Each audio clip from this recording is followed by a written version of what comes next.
안녕하십니까. L전략연구소의 조셉입니다.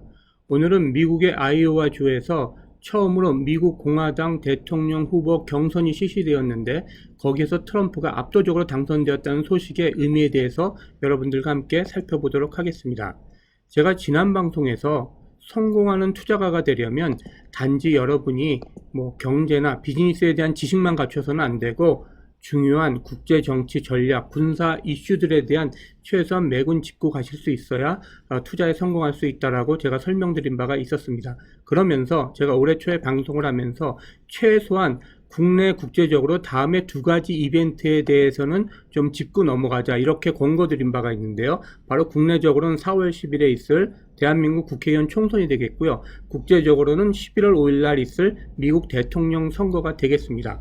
우리나라 국회의원 선거에 여러분들이 뉴스를 통해서 쉽게 접하고 이해하실 수 있지만 미국 대통령 선거는 낯설고 또 이슈도 복잡하기 때문에 제가 다는 아니더라도 큰 맥을 짚어드림으로써 여러분들의 이해를 좀 돕도록 해보겠습니다. 그러면 오늘은 미국 대통령 선거에 대해서 그 일정과 그 아이오와 주에서 있었던 공화당 경선에서 이슈가 되었던 문제가 무엇이있는지를 간단히 살펴봄으로써 여러분에게 트럼프가 대통령이 되면 어떠한 이슈가 문제가 될지 같이 한번 살펴보도록 하겠는데요. 자, 여기 나와 있는 바와 같이 미국은 나라가 50개 주가 되다 보니까 미국 대통령 선거 일정은 이렇게 1월 15일 우리나라 시간으로 어저께죠. 에서 시작해서 11월 5일 거의 10개월이 되는 기간 동안 이 미국 대통령 선거의 일정이 진행이 됩니다.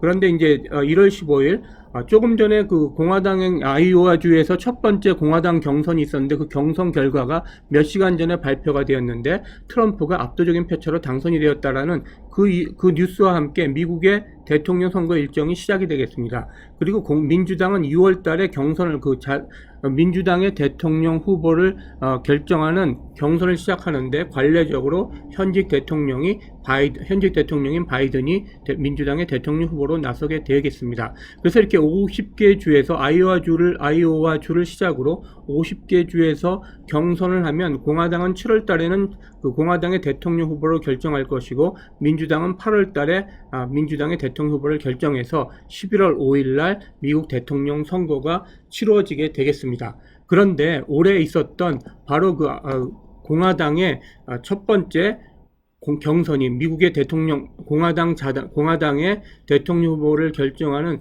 경선에서 트럼프가 압도적인 표차로 당선됐다는 것이 몇 시간 전에 지금 그 미국 뉴스를 통해서 알려져 왔습니다.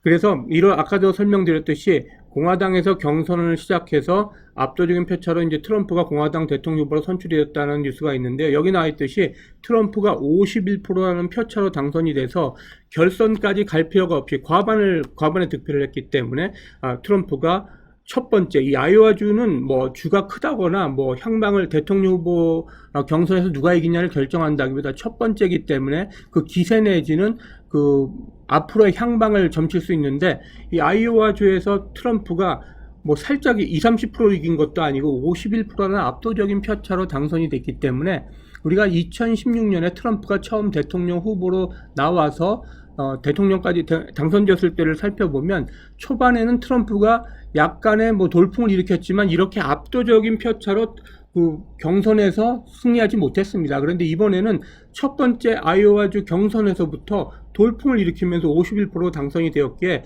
공화당의 대통령 후보는 이대로 가면 트럼프가 되지 않겠나 이렇게 생각이 되고요. 또한 그 바이든이 여러 가지 경제적인 문제라든가 이민 이런 문제로 해서 범죄, 사회적인 문제가 많이 대두되고 있기 때문에 아무래도 트럼프와 결선에서 맞서면 트럼프가 유리하지 않을까라는 것이 저를 비롯한 많은 전문가들의 분석이 되겠습니다. 그러면 미국에는 50개 주가 있으니 이곳에서의 이슈만이 미국의 대통령 특히 공화당에 있어서의 대통령 후보 경선에 있어서 주요 이슈라고 볼 수는 없겠지만 그래도 아주 중요한 이슈라고 볼 수 있겠죠. 그래서 이 아이오와주에서는 어떠한 이슈가 문제가 되었냐면 바로 이 국경이 제일 큰 이슈가 됐다고 합니다. 자, 여러분들 국경이 미국의 정치 이슈 중에서 가장 큰 이슈가 되었다. 좀 이해하기가 좀 힘드시죠?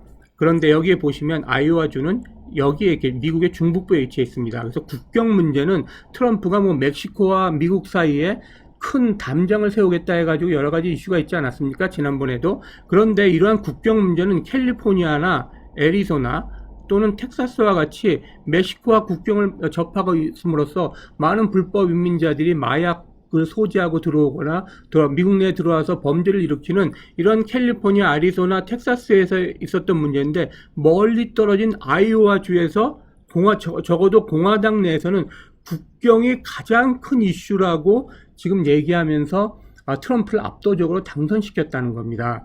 그래서 우리가 1992년을 있었던 미국의 대통령 선거를 살펴보면요, 당시 쿠웨이트를 침공한 이라크의 사담 후세인을 몰아낸 아버지 부시 대통령과 클린턴 민주당 대통령 후보가 붙었는데, 당시에 부시 대통령이 전쟁에만, 중동 문제에만 포커스를 맞추고 자국의 경제 문제를 등한시해서 이러한 말을 하면서 클린턴이 선거에서 이긴 적이 있습니다. 바보야, 문제는 경제야, 이런 말을 했었는데, 지금 제가 만약에 공화당의 선거 전략가라면 바보야, 문제는 경제가 아니라 국경이야. 많은 사람들이 대통령 선거에는 경제가 가장 큰 이슈로 생각하는데요. 미국에서는 적어도 최소한 아이오와주, 또 아이오와주가 이렇게 멕시코 국경을 하지 않은 아주 멀리 떨어진 주에서부터 벌써 공화당에서는 가장 큰 이슈가 국경이라는 것입니다. 여러분들이 좀 이해하시기가 힘들 텐데요. 미국 사정을 좀 잘 모르시면, 전 미국에서도 좀 장기간 거주했기 때문에 아는데요. 미국은 캘리포니아나 애리조나, 텍사스 등지를 통해서 들어오는 남미의 이민자들이, 불법 이민자들이 아주 많은 사회 문제를 일으키고 있습니다. 범죄는 물론이고요. 마약 등을 가지고 와서, 여러분들이 유튜브 등을 보시면 아시는지 모르지만 펜타닐이라는 마약이 미국 사회에 만연해서 사람들이 길거리에서 그냥 멈춰져 있는 이러한 뉴스를 보신 적이 있을 것입니다.